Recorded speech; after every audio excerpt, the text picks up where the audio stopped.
Nou, het gaat een beetje over de problemen zijn ontstaan rondom de erkenning van de school.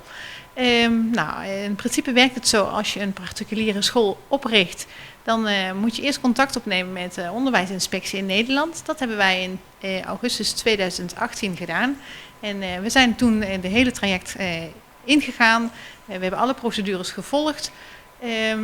En de inspectie is toen in maart 2019 een bezoek gebracht aan het koraal en heeft toen alles bekeken wat betreft de kwaliteit en de inrichting en de manier van hoe wij onderwijs geven aan deze kinderen. Nou, en de onderwijsinspectie heeft toen de erkenning gegeven. Nou, de erkenning vanuit de onderwijsinspectie is een bindend advies richting het OLB abonneren. Nou, vervolgens heeft het OLB daarvan schriftelijk een bevestiging gekregen. En zijn wij verder gegaan met onderwijs. Onze school is daardoor gegroeid. We zijn groter geworden. We zijn verhuisd naar een andere locatie. En in november 2019 hadden wij een afspraak bij Leerplicht.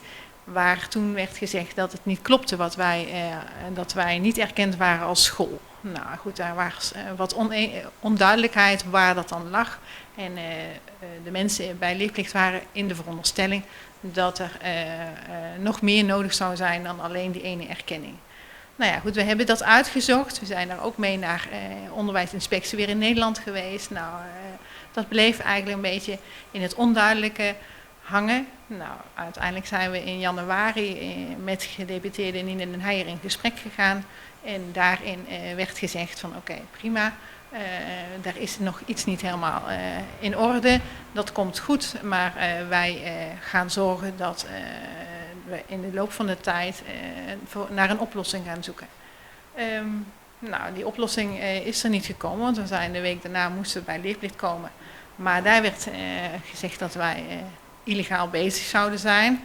Nou, dat vinden wij heel vervelend, want dat zijn wij niet. En door al die situatie eigenlijk waren we genoodzaakt om de school wel te sluiten. Want je speelt wel met kinderen en je kunt kinderen niet in deze situatie laten zitten. En die verantwoordelijkheid is te groot om het bij de school neer te leggen. Nou ja, goed, uiteindelijk is die erkenning er wel gekomen na een aantal dagen. En nu zijn we blij dat we weer gewoon door kunnen gaan. Ja. Nou, dit is niet de leerplichtambtenaar die gezegd heeft dat we de school moesten sluiten. Het was het feit dat wij illegaal bezig zouden zijn en dat de verzekering niet onze kinderen maar meer kon verzekeren. Dus wanneer er iets zou gebeuren, zouden we zelf voor die kosten moeten opdraaien. Nou, dat kunnen we natuurlijk als een kleinschalige school niet dragen. En daardoor hebben met name ik zelf samen met mijn team besloten om de school te sluiten. Totdat we zeker wisten, oké, dit gaat echt goed komen op korte termijn. Dat was de reden van de gedeputeerde, die wilde de kans geven om het voor april uitgezocht te hebben. Ja. Maar dat was door de leerplichtambtenaar dus niet mogelijk. En we konden dus eigenlijk ook geen leerlingen aannemen. Dat betekende dus dat je ook geen natuurlijke aanwas gaat krijgen. En dus de school geen groeimogelijkheden meer heeft. Terwijl juist tegen april de nieuwe leerlingen moeten komen en nieuw aangemeld moeten worden. Ja. Nou, ik denk dat we er wel overheen kunnen gaan stappen. We hebben nu een goed contact met name OCW Caribisch Gebied. Dus we zijn hier in gesprek met een aantal mensen. Ook de scholen en EOZ.